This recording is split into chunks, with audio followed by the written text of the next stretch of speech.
Civic Media News. I'm Terry Bell. Here's what Wisconsin needs to know. The Wisconsin Elections Commission wants state lawmakers to create a new office on election transparency. Administrator Megan Wolf says public demand for transparency is growing. If approved, the office would operate inside the WEC and handle audits and voter accessibility. Democratic vice presidential nominee Tim Walz comes to Wisconsin today. He starts his weekend this afternoon in Wausau, then goes to Superior tomorrow. This will be Walz's second visit to Wisconsin in 2 weeks. He was in Milwaukee on Labor Day. School districts around Wisconsin will hold nearly 3 times as many referenda this year compared to last year. There will be 120 of them on November 5th. Governor Evers says the trend bothers him. What I'm concerned about, frankly, is that I hear when school districts have to go to referendum just for basics. That's an indication to me that the state isn't doing enough. State funding has remained relatively stable in recent years, but inflation is forcing school districts to ask voters for more. Wisconsin health officials are encouraging people to get their shots ahead of the cold and flu season. The Centers for Disease Control forecasts a milder season than last year, but that depends on how many people get their shots. Last season, about 35% of people in Wisconsin got their flu shots and 19% got the COVID vaccine. Officials say you don't have to go to your nearest Social Security office to do business with the agency. The SSA's Abigail Zapote says it's easier than ever to go online. They can report a stolen Social Security number at identitytheft.gov and then go through our replacement process at ssa.gov/number-card to get that replacement card. Zapote says you shouldn't carry your card in your purse or your wallet. A 4-legged favorite of Milwaukee Brewers fans has died. Hank, the ballpark pup, became the team's unofficial mascot in 2014. He was a stray who wandered into the Brewers' spring training facility in Arizona. After that, he came to Wisconsin to live with the Brewers executive's family until he died yesterday. The Brewers are asking people to donate to the Wisconsin Humane Society.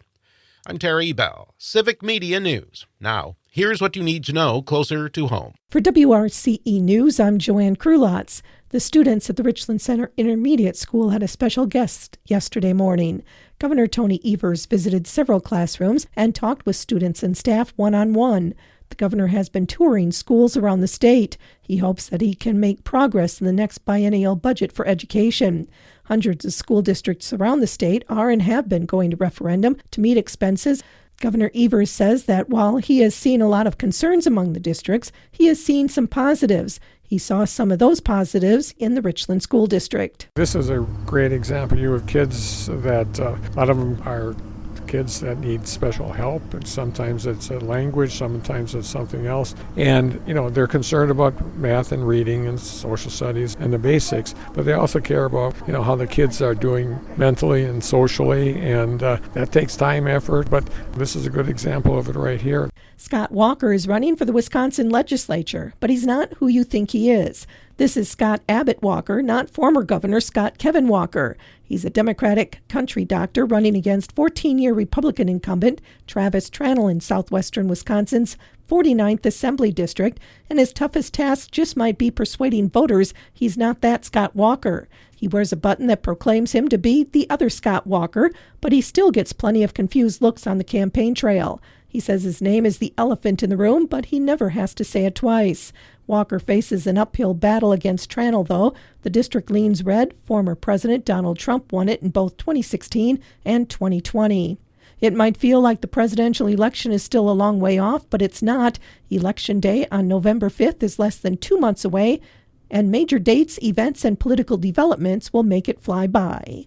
The community has done it again. All the fundraising efforts for Walk with Grace over the past year amounted to over $300,000. Thanks to the many teams and volunteers, this year's walk, Making Strides for a Cure, raised $313,993.50. This can only be done through the hard work of everyone in the Greater Richland Area Cancer Elimination Service area. While the walk is over and the numbers are in, up next for the Grace Board of Directors is an annual meeting. The annual meeting also serves as a time for the board to show its appreciation to all the volunteers who worked so hard over the past year. The community is invited to attend the annual meeting Thursday night, October 17th, from 5 to 7 at the Phoenix Center in Richland Center. The Walk with Grace Committee will hand out team plaques and plates in recognition of their hard work, and directors will hand out checks to the research facilities. A free will offering meal will also be available. The Sauk County Board of Supervisors have approved the sale of the Sauk County Healthcare Center. The motion to approve the operations transfer agreement between Sauk County and ARIA of Sauk County LLC, and to approve the purchase and sale agreement between Sauk County and ARIA Sauk County Realty LLC, each relating to the Sauk County Healthcare Center. The sale was approved by a vote of 18 for sale and 13 against the sale. Sauk County will be entering into the purchase and sales agreement and operations transfer agreement with the ARIA business entities. The agreements are available for review at saukcountywi.nextrequest.com/request/24-114. The agreements are located under the Documents tab toward the middle of the page. Additional information surrounding the transaction to the timeline and ARIA will be made available soon. And that's what you need to know. I'm Joanne Krulotz. History is made for the Brewers' youngest player. Hi, I'm Jimmy Kuska with sports, filling in for Mike Clemens. Jackson Chourio became the first 20-year-old to hit 20 home runs and steal 20 bases in a season during Milwaukee's 3-0 win over San Francisco Thursday night. Milwaukee leads the NL Central by 9 games with 16 games to play. The Brewers are in Arizona this weekend for a 3-game series beginning tonight. The Green Bay Packers take on Indianapolis this Sunday, and they'll be starting Malik Willis at quarterback with Jordan Love out of action with an MCL sprain. Head coach Matt LaFleur said that Love is working towards returning soon. He's going to do everything he can to be out there, and we'll give him the week. LaFleur added that Love has been at practice helping out this week. Yeah, he's been out there at practice and been engaged, knows every play call, is always coaching up Malik, coaching up Sean, is doing a good job with it. Both the Packers and Colts are looking for their first win. Tomorrow is a big-time college football showdown in Madison. Alabama plays Wisconsin at 11 a.m. Filling in for Mike Clemens, I'm Jimmy Kuska with Civic Media Sports.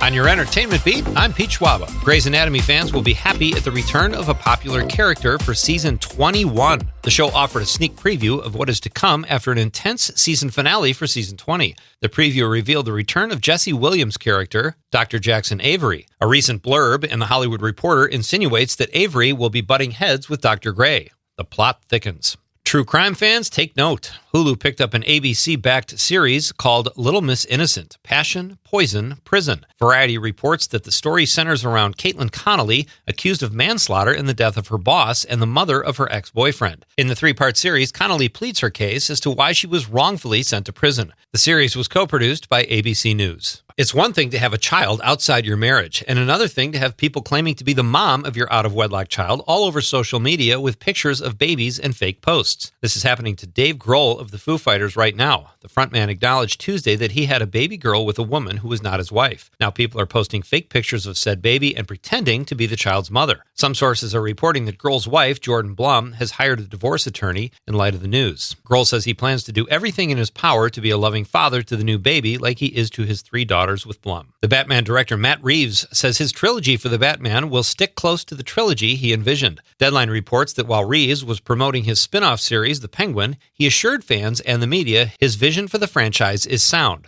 The Batman 2 is scheduled to start filming in 2025. At Nightlight, we talk about movies and TV and everything involving the arts. Sometimes we get a great suggestion from one of our guests of what we should be watching, and the other night was just such an occasion. Guest and author-comedian Roger Rittenhouse recommended the action drama film Rebel Ridge, starring Aaron Pierre and Don Johnson. Pierre is currently working on the Lion King prequel as the voice for Mufasa. Turns out he's pretty good at the live-action stuff, too. He plays a soft-spoken, mysterious victim, or so we think, as he is pitted against a crooked small-town sheriff played by Don Johnson. Also in the film is David Denman. You might know him from the sitcom The Office as Roy, Pam's fiancé. Denman is carving out a nice career for himself, choosing different roles and at times playing offbeat bad guys. The movie is like a smarter version of Rambo. It's available to stream on Netflix, and it's getting a 95% on Rotten Tomatoes. For more showbiz fun, tune in to Nightlight with me, Pete Schwaba, weeknights from 6 to 8 p.m. on the Civic Media Radio Network. With your forecast, I'm Corey Hartman. Partly sunny today, a high near 83. For tonight, mostly cloudy, lows around 62. Winds will be out of the east at about 10 to 15 miles per hour. For Saturday, mostly cloudy, highs around 84. Saturday night, showers and storms, and a low around 62. Right now, it's 61 degrees.